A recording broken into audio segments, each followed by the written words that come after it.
दोस्तों, सोमी गार्डन में आपका स्वागत है। तो दोस्तों, आज की इस वीडियो में हम बात करेंगे एक ऐसे फ्रूट के बारे में जो बहुत टेस्टी होता है, जिसका टेस्ट एकदम खट्टा मीठा जूसी होता है। और ये मुझे तो बहुत पसंद है। ये वाला जो फ्रूट है प्लम्स, जिसको आलू बुखारा कहते हैं, बहुत टेस्टी होता है। और ये मैंने मेरे गार्डन में लगा रखा है फ्रेंड्स। तो आज के इस वीडियो में मैं आपसे मेरी पूरी इसकी जर्नी फ्लावरिंग से लेकर फ्रूटिंग तक की आपके साथ शेयर करूँगी। तो बने रहिए वीडियो के अंत तक।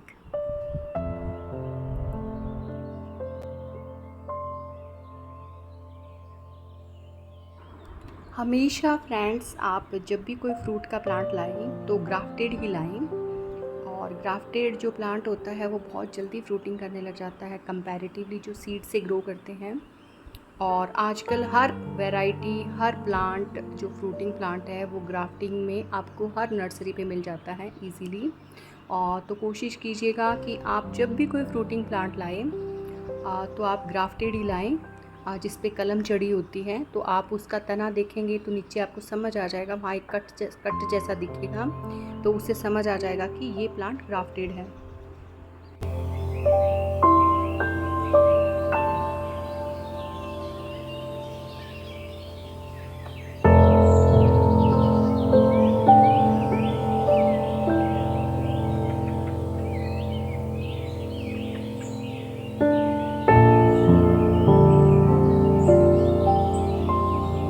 तो अब हम बात कर लेते हैं कि हमें कौन सी वैरायटी लगानी चाहिए। वैसे तो इसमें बहुत सारी वैरायटीज़ आती हैं, लेकिन जिस एरिया में मैं रहती हूँ हरियाणा में, हमारे यहाँ पे सर्दियाँ बहुत कुछ महीनों के लिए ही होती हैं। तो हमारे एरिया में सबसे ज़्यादा सेंटा रोज़ा वैरायटी और काला अमृतसरी अच्छा चलता है, बहुत अच्छी फ्रूटिंग करता है, कम सर्दियों में भी बहुत अच्छी फ्रूटिंग करता है। तो हमारे एरिया के लिए सेंटा रोज़ा और काला अमृतसरी वैरायटी जो है वो बेस्ट है। और इस दो वैरायटीज़ के बहुत सारे बाग हमारे एरिया में हैं, बहुत अच्छी फ्रूटिंग होती है। और इनके फ्रूट का साइज़ और जो फ्रूट का जो मिठास है वो भी बहुत अच्छा होता है।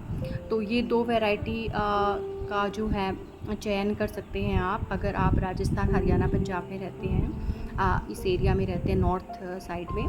अगर आप हिल स्टेशन है आपका, ऊंचाई पे है, जहाँ सर्दियाँ लंबे टाइम के लिए होती है, तो वहाँ की वैरायटी आप दूसरी आप चूज़ कर सकते हैं, जो ज़्यादा सर्दियों में बहुत अच्छे से फ्रूटिंग करती हैं। और मेरा जो ये प्लांट देख रहे हैं आप, ये सेंटा रोज़ा वैरायटी का है।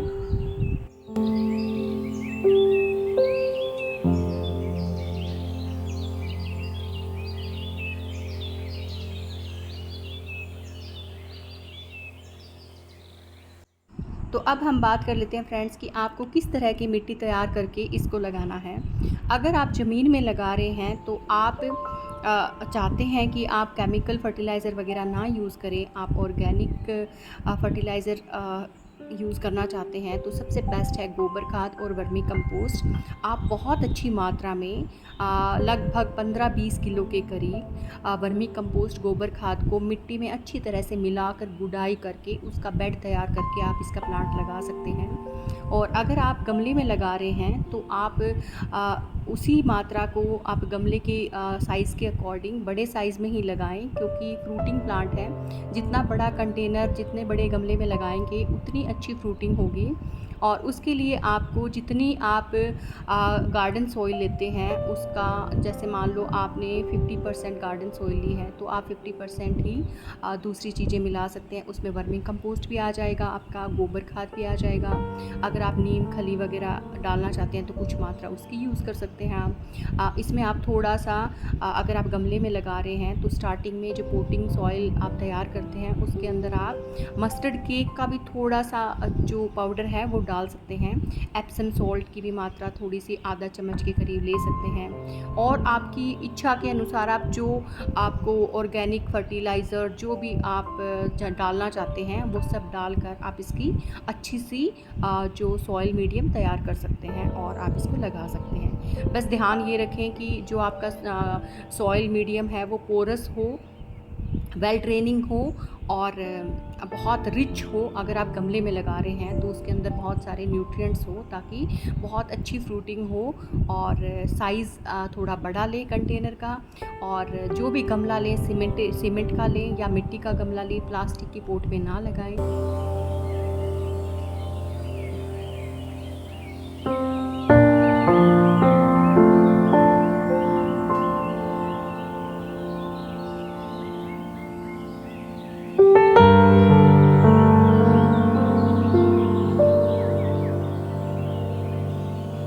तो अब हम बात कर लेते हैं फ्रेंड्स कि जब एक बार आपने प्लांट लगा दिया है तो आपको कितनी बार साल में उसको फर्टिलाइज़र देने की ज़रूरत होती है। अगर आपने गमले में लगाया है पेड़ तो आपको हर 2-3 महीने में उसको गोबर खाद या फिर आप वर्मी कंपोस्ट थोड़ी गुड़ाई करके प्लांट के अंदर आप डाल सकते हैं। बीच बीच में आप उसको लिक्विड फर्टिलाइज़र भी दे सकते हैं, जैसे आप वर्मी कंपोस्ट ही बना सकते हैं। गोबर खाद की भी जो पानी में डाल के 3-4 दिन आप पानी में डाल के रखेंगे तो उसका भी लिक्विड फर्टिलाइज़र आप दे सकते हैं प्लांट को। या मस्टर्ड केक का फर्टिलाइज़र भी बहुत अच्छा होता है फ्रूटिंग प्लांट के लिए, और ये जो सब्जियां होती हैं उनके लिए भी बहुत अच्छा होता है। तो आप गमले में थोड़ी स्पेशल केयर करनी पड़ेगी, आपको बार बार इसको फर्टिलाइज़र देना पड़ेगा ताकि आपका प्लांट हेल्दी रहे। और हेल्दी प्लांट जो होता है फ्रेंड्स, उसमें पेस्ट का अटैक भी कम होता है, उसमें फ्लावरिंग अच्छी होगी, उसमें फ्रूटिंग अच्छी होगी और फ्रूट का साइज़ बहुत अच्छा होगा, बहुत मीठा फ्रूट होगा। तो ये आप कम से कम महीने में एक बार थोड़ा थोड़ा फर्टिलाइज़र, लिक्विड फर्टिलाइज़र दे दिया। कभी आपने इसमें जैसे थोड़ी सी गोबर खाद ऐड डाल दी या वर्मी कंपोस्ट डाल दिया, इस तरह से आप दे सकते हैं। और आप दूसरी जो फर्टिलाइज़र्स ऑर्गेनिक फर्टिलाइज़र होते हैं वो आपकी इच्छा के अनुसार आप इसमें डाल सकते हैं थोड़ी थोड़ी मात्रा में। और स्पेशली आपको ध्यान रखना है जब इसका फ्रूटिंग पीरियड शुरू होता है, बसंत ऋतु में इसमें फ्लावरिंग शुरू होती है, तो उससे पहले जैसे ही सर्दियाँ ख़त्म होती हैं आप इसमें अच्छे से एक बार जो फर्टिलाइज़र है वो डाल दें ताकि ये बहुत अच्छे से फ्लावरिंग करें। तो बसंत ऋतु में इसमें फ्लावरिंग शुरू होती है, तो उससे पहले आप जैसे सर्दियाँ ख़त्म होती है फरवरी में, आप इसमें फरवरी एंड तक आके आप इसकी जो फर्टिलाइज़र डालना है आप वो डाल सकते हैं। और आपका प्लांट देखना बहुत अच्छी फिर फ्लावरिंग करेगा, फ्रूटिंग करेगा। और जितना इसको अच्छा खाद पानी देंगे आप, उस हिसाब से आपको मीठे फल भी देगा।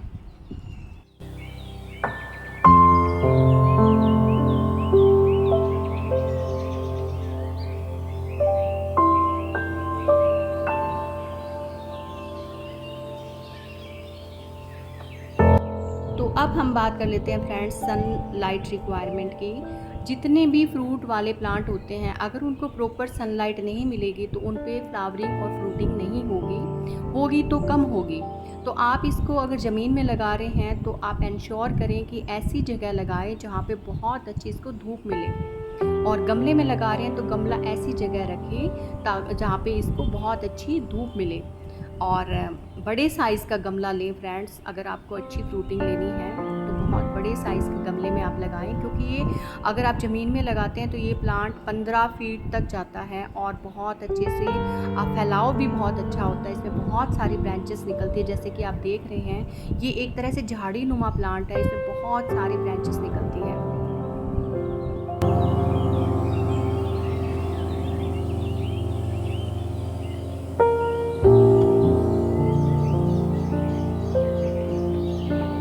तो अब हम फ्रेंड्स वाटर रिक्वायरमेंट की बात करते हैं।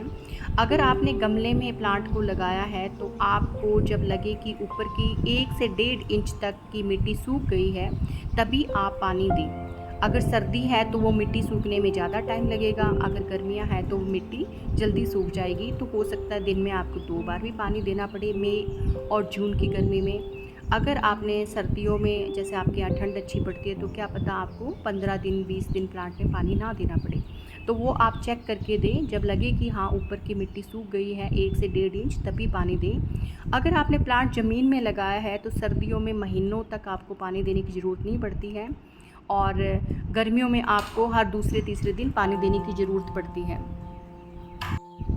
बस आपको इस बात का ध्यान रखना है फ्रेंड्स, जब आपके प्लांट्स पे फ्लावरिंग शुरू हो जाए तब आपको इसमें पानी नहीं देना है, वरना प्लांट अपने फ्लावर्स ड्रॉप कर देगा, उसके सारे फूल झड़ जाएंगे। तो जब इस पे फ्लावरिंग शुरू हो तब आप पानी कम दें। अगर गमले में लगा है तो लगे कि बिल्कुल ही प्लांट मुरझा रहा है तभी दें, और ज़मीन में लगा तो बिल्कुल ना दें जब तक उस पर छोटे छोटे फ्रूट्स ना बन जाए, तब तक आपको इस पर पानी नहीं देना है। चाहे कोई भी फ्रूटिंग प्लांट हो, जब उस पर एक बार फ्लावरिंग शुरू हो जाती है तब हमें पानी नहीं देना होता है, वरना प्लांट जो है वो सारे फ्लावर्स को ड्रॉप कर देता है।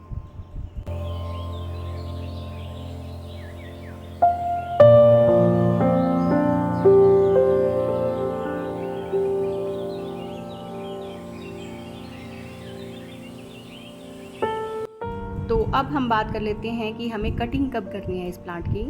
तो सबसे बेस्ट टाइम है इसका सर्दियों में कटिंग करने का।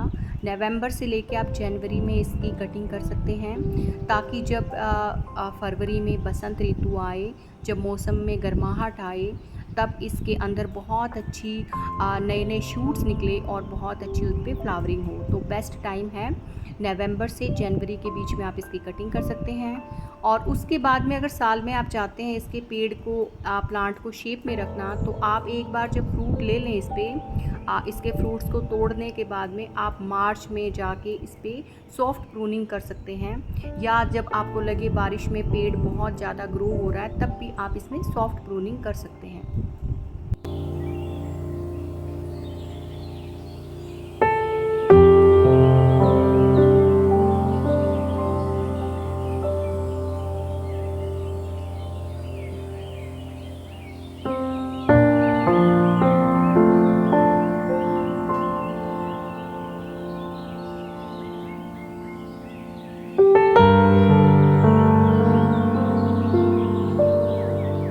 तो अब हम इसकी हेल्थ बेनिफिट्स की बात करते हैं फ्रेंड्स। इसके अंदर विटामिन के और कैल्शियम होता है जो हड्डियों के लिए बहुत अच्छा होता है। ये हमारे डाइजेस्टिव सिस्टम को स्ट्रॉन्ग करता है, ये जो ब्लड शुगर के लेवल को भी कंट्रोल में रखता है, और इसमें बहुत सारे एंटीऑक्सीडेंट्स होते हैं जो कैंसर जैसी बीमारी के रिस्क को कम कर देते हैं। और इसमें आयरन बहुत अच्छी मात्रा में होता है, जिनको खून की कमी है अगर इसका वो सेवन करता है तो खून की कमी भी आपकी पूरी हो जाती है। और ये जो है और भी बहुत सारे बेनिफिट्स होते हैं। इसमें विटामिन ए होता है जो आँखों के लिए अच्छा होता है, और इसके अंदर विटामिन सी बहुत अच्छी मात्रा में होता है।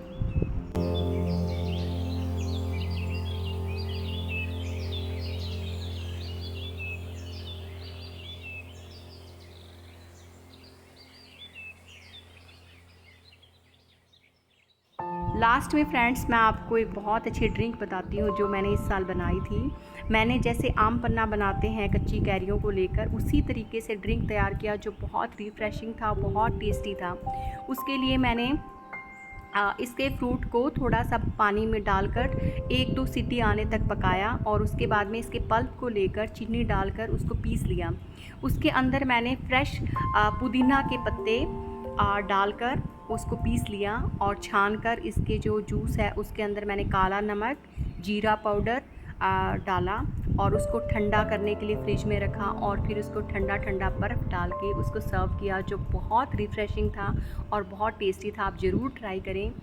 तो आज का वीडियो मैं यहीं ख़त्म करती हूँ। उम्मीद करती हूँ आपको पसंद आया होगा। Thank you so much for watching. Happy gardening.